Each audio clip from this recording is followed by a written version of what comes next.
अस्सलाम वालेकुम dear students. आज हम क्लास 7 का चैप्टर 9 पढ़ेंगे और आज का हमारा टॉपिक है ट्राइंगल और इसके ऊपर हमारी एक्सरसाइज 9A है।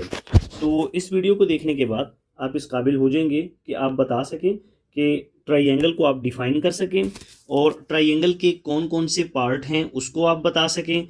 आप ट्राइंगल को क्लासीफाई कर सकें by sides and by angles, और आप एक use angle sum property, angle की जो सम प्रॉपर्टी है उसको आप यूज कर सकेंगे। अब सबसे पहले आ जाते हैं कि ट्राइंगल होती क्या है।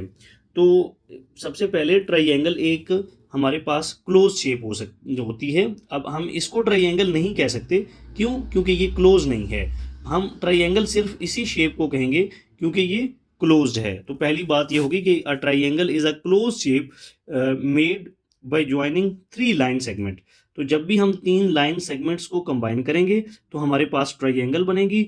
उसके अलावा अगर हम 3 साइड जो है वो ज्वाइन नहीं हो रही तो उससे ट्राइंगल नहीं बनेगी। तो ये ट्राइंगल की डेफिनेशन है। आप इसको दोबारा से सुन लें। हम ट्राइंगल जो होती है वो एक क्लोज शेप होती है और 3 लाइन सेगमेंट्स को ज्वाइन करने से वो बनती है। अब अगर हम दूसरा, जैसे कि मैंने कहा कि इस वीडियो में हम देखेंगे कि ट्राइंगल को हम डिफाइन कर सकें और उसके पार्ट्स को आइडेंटिफाई कर सकें। अब ट्राइंगल के अंदर हमारे पास 3 वर्टिसेस होते हैं। जैसा कि इस ट्राइंगल, ये जो शेप मैंने यहाँ पे ड्रॉ की है, इसके अंदर हमारे पास 3 वर्टिसेस हैं। फर्स्ट ए है, बी है और तीसरे वाला सी है। ये 3 वर्टिसेस हैं। तो इसमें जो हमारे कॉर्नर होते हैं ए बी एंड सी, इसको हम वर्टिसेस कहते हैं। अगर हम सिंगल की बात करें सिर्फ ए को तो इसको वर्टेक्स कहेंगे, लेकिन अगर हम तीनों की बात करें तो हम उनको वर्टिसेस कहते हैं। तो एक हमारे पास इसके हो गए, वर्टिसेस हो गए। उसके अलावा अगर हम बात करें इसके साइड्स की तो हमारे पास ऐसे ही 3 साइड्स हैं। एक साइड हमारे पास इसकी ए बी है, दूसरी साइड हमारे पास बी सी है एंड तीसरी साइड हमारे पास इसकी ए सी है। A B B C and A C are sides of triangle A B C. और ट्राइंगल को जो लिखने का तरीका है वो हम ऐसे लिखते हैं। पहले ट्राइंगल की शेप बनाते हैं और फिर उसके बाद हम उसके तीनों वर्टिसेस लिख देते हैं, ए बी और सी, या जो भी होगा, पी क्यू एक्स होगा। तो अगर एक ट्राइंगल ऐसी है कि उसके तीनों वर्टेक्स जो हैं वो पी क्यू आर हैं तो हम ऐसे लिखेंगे ट्राइंगल पी क्यू आर। ये हो गया। अब अभी तक मैंने आपको बताया है कि इसके 3 वर्टिसेस हैं, ए बी एंड सी, और 3 ही इसकी साइड्स हैं, A B B C and A C. अब इसके अंदर 3 ही एंगल हैं। अब एंगल की अगर हम बात करें तो एंगल को हम सिंपली भी कह सकते हैं कि ये एंगल ए है, ये एंगल बी है और ये हमारे पास एंगल सी है। ऐसे सिंपल भी लिख सकते हैं। लेकिन ज़्यादा बेहतर ये होता है कि आप जब भी एंगल की बात कर रहे हों तो आप उससे एक पहले वाला वर्टेक्स और एक उससे बाद वाले वर्टेक्स को आगे पीछे लिखें और उस जिसकी आप बात कर रहे हैं उसको सेंटर में लिखें। जैसे कि अगर मैं बात कर रहा हूँ, इसकी मैं बात करूँ एंगल ए की, तो एंगल ए से पहले बी है और इसके बाद में सी है। तो मैं इसको ऐसे लिख सकता हूँ बी ए सी, और ऊपर ऐसे हम यहाँ पे इसके ऊपर हेड बना दें। तो एक तरीका ये भी होता है और ये ज़्यादा ऑथेंटिक है, क्योंकि अगर हम सिर्फ ऐसे लिख देते हैं एंगल ए, तो अब देखें ए वर्टेक्स के ऊपर भी तो 2 एंगल बन रहे हैं ना, एक इंटीरियर एंगल है और एक एक्सटीरियर एंगल है, तो 2 एंगल हैं। तो लिहाजा अगर आप इससे अगला और पिछला वर्टेक्स लिख देंगे तो वो ज़्यादा बेहतर हो जाएगा। तो हमारे पास इसी तरह एंगल ए बी और सी तीनों इंटीरियर एंगल हैं। तो अब हम आगे अगर बात करें तो ये हमने सबसे पहले हमने डेफिनेशन ऑफ ट्राइंगल देखी कि ट्राइंगल होती क्या है, और फिर हमने ट्राइंगल के कंपोनेंट्स की बात की। ट्राइंगल के कंपोनेंट्स में हमने उसके 3 वर्टिसेस को देखा कि 3 कॉर्नर को हम वर्टिसेस कहते हैं, और फिर 3 ही साइड्स होती हैं, और फिर एक ट्राइंगल के 3 ही इंटीरियर एंगल होते हैं। अब अगर हम क्लासिफिकेशन ऑफ ट्राइंगल देखें तो ट्राइंगल को 2 तरह से क्लासिफाई किया जा सकता है। एक तो जो है वो हम उसको साइड की बेस पे भी हम उसको क्लासिफाई कर सकते हैं और हम उसको एंगल की बेस पे भी क्लासिफाई कर सकते हैं। तो अब अगर हम बात कर लें कि साइड के बेस के ऊपर हम उसको कैसे करेंगे, तो इक्विलेटरल ट्राइंगल सबसे पहले आता है। अब इक्विलेटरल ट्राइंगल वो ट्राइंगल होती है जिसमें थ्री साइड्स हमारे पास थ्री साइड्स इक्वल होती हैं, ठीक है, थ्री साइड्स इक्वल होती हैं। और ये एंगल्स का और साइड्स का रिलेशन होता है, अगर तीन साइड्स इक्वल हैं तो फिर तीन एंगल्स भी इक्वल ही होंगे। और अब दोबारा आ जाता है आइसोसेलेस ट्राइंगल। ऐसी ट्राइंगल को कहते हैं जिसमें टू साइड्स इक्वल होती हैं, टू साइड्स इक्वल। अगर कहीं पे टू साइड्स इक्वल हों तो उनके ऑपोजिट दोनों एंगल्स भी इक्वल होंगे, तो मीन इसमें टू एंगल्स भी इक्वल होंगे। और अगर हम स्केलियन ट्राइंगल की बात करें तो no side equal, no sides equal, तो इसमें नो एंगल्स इक्वल। तो इसकी बात यह है क्योंकि हमारी यहाँ पे इस एक्सरसाइज के अंदर हमारी वर्किंग सारी की सारी एंगल्स के ऊपर है, हमारी वर्किंग जो है वो साइड्स के ऊपर नहीं है। तो हम एंगल्स के थ्रू उसकी क्लासिफिकेशन बता सकते हैं। लेट्स सपोज अगर यहाँ पे तीन एंगल्स अगर हमारे किसी के इक्वल आ जाते हैं तो हम ये कहेंगे कि ये इक्विलेटरल ट्राइंगल है। अगर किसी के दो एंगल्स इक्वल आ जाते हैं तो हम दो अगर एंगल इक्वल होंगे तो उसकी दो साइड्स इक्वल होंगी, तो लिहाजा वो आइसोसेलेस ट्राइंगल होगी। अगर किसी ट्राइंगल के अंदर कोई एंगल इक्वल नहीं आ रहा है तो फिर सिंपल सी बात है कि अगर कोई एंगल इक्वल नहीं है तो उसमें कोई साइड भी इक्वल नहीं होगी, तो उसको हम स्केलियन ट्राइंगल कहेंगे। तो हम एंगल की बेस पे बता सकते हैं, अगर हमें एंगल पता हो तो हम ये भी बता सकते हैं कि उसकी साइड्स फिर किस तरह की होंगी, और उसकी बेस के ऊपर हम उसको नाम भी दे सकते हैं कि वो इक्विलेटरल ट्राइंगल है, आइसोसेलेस है, स्केलियन है। तो जैसा कि मैं आपसे पूछूं कि एक ऐसी ट्राइंगल जिसकी तीनों एंगल इक्वल हैं, तो बताएं कि बाय साइड्स उसका नाम क्या होगा। अगर बाय साइड्स के हम उसका नाम देखें तो वो इक्विलेटरल ट्राइंगल होगी। क्यों? क्योंकि अगर तीन एंगल्स इक्वल हैं तो फिर तीनों साइड्स भी इक्वल होंगी। अगर तीनों साइड्स इक्वल हैं तो फिर उसका नाम इक्विलेटरल ट्राइंगल होगा।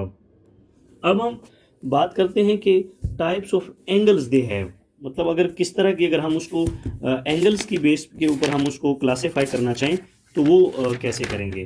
तो अगर हम इनके नाम की बात करें तो उसके भी types of angles they have. Acute angle triangle हम कह सकते हैं इसको, एक को, यानी पहली अगर हम इसकी नेम लिखें तो एक्यूट एंगल ट्राइंगल। ये ऐसी ट्राइंगल को कहते हैं जिसमें तीनों एंगल जो हैं वो लेस देन 90 डिग्री हों। Three angles less than 90 degree. अगर तीनों एंगल किसी भी ट्राइंगल के लेस देन 90 डिग्री हैं तो हम उसको एक्यूट एंगल ट्राइंगल कहते हैं।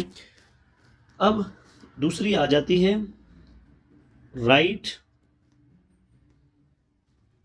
Angle triangle.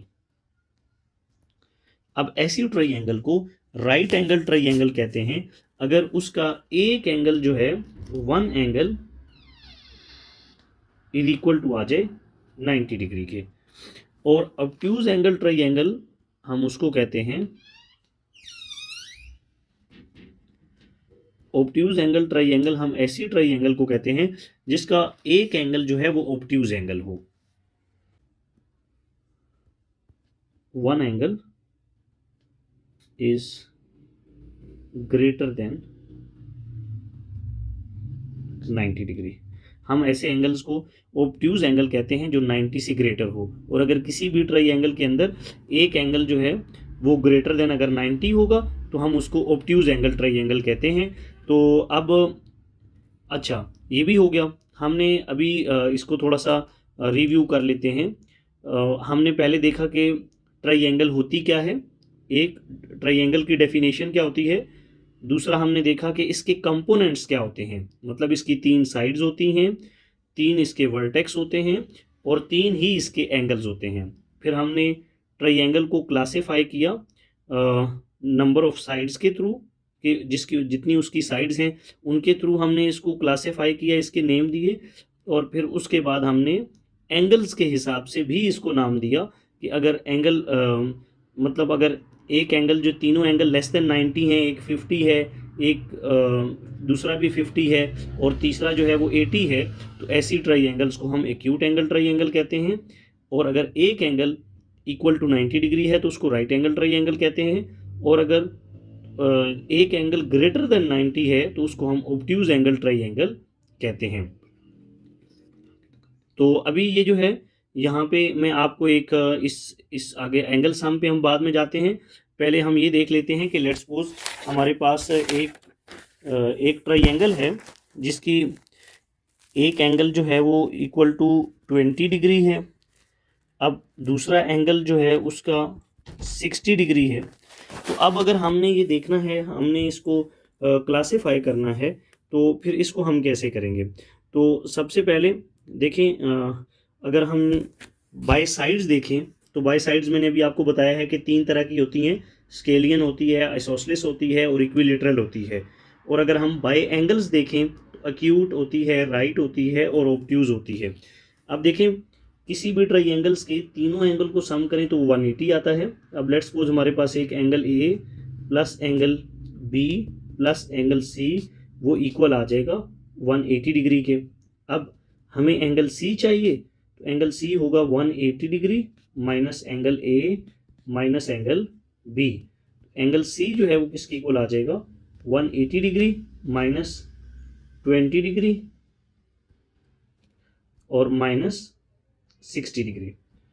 तो ये हमारे पास आ जाएगा angle C is equal to 60 minus 20, 180 minus 20 minus 60, तो ये हमारे पास आ जाएगा 100 डिग्री।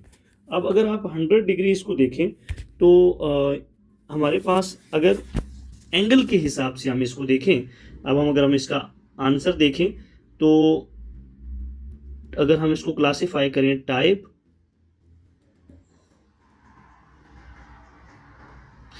इसको अगर हम देखें टाइप बाय एंगल्स देखें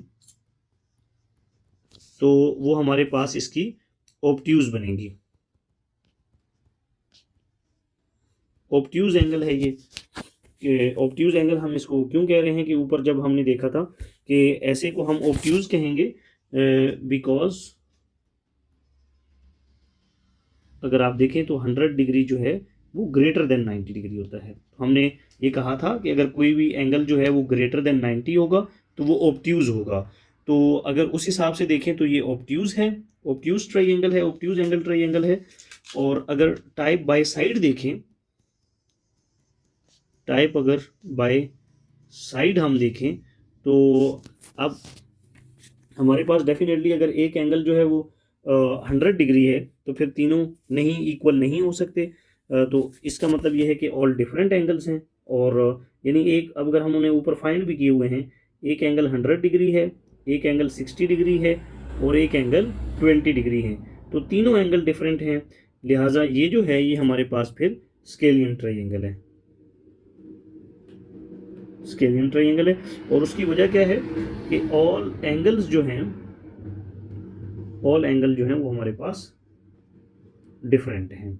तो अभी अगर हम देखें इसका फाइनल आंसर हम लिखना चाहें इसकी बेस पे कि इसकी टाइप क्या होगी, तो ये इसका जो हमारे पास फाइनल आंसर होगा वो है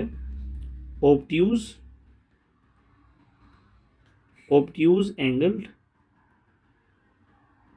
स्केलियन ट्राइंगल।